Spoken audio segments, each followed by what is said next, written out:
আমাৰ এই অঞ্চলত যিখিনি প্ৰতিভা সুপ্ত হৈ আছিল সেইখিনি বিকাশ ঘটাৰ আমাৰ অসীম মেধি লগতে আমাৰ যিখিনি কৰ্মকৰ্তা আছে সেইখিনি যি আগভাগ লৈছে সঁচাকৈ প্ৰশংসনীয়।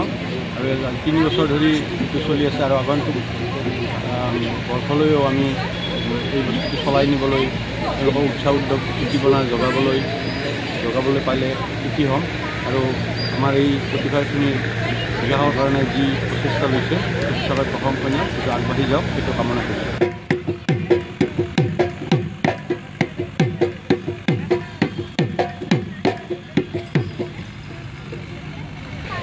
উদ্দেশ্য মানে আচলতে আমাৰ আপোনালোকে সকলোৱে জানে নামনি অসমত বিহুৰ প্ৰভাৱটো এনেই কম আৰু বিশেষকৈ আমাৰ এই অঞ্চলত মানে কম। ইয়াত বিহুৱতীৰ সংখ্যা লাহে লাহে হ্ৰাসে পায়, ইয়াত সৃষ্টি নহয়।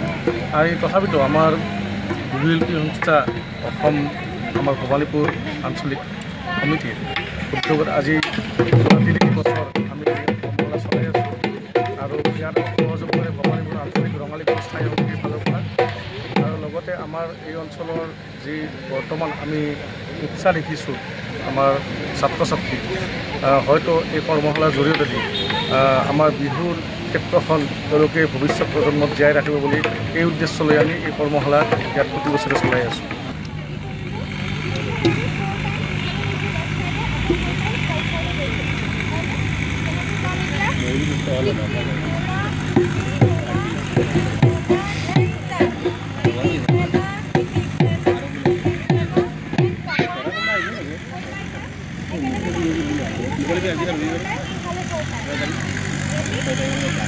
Tapi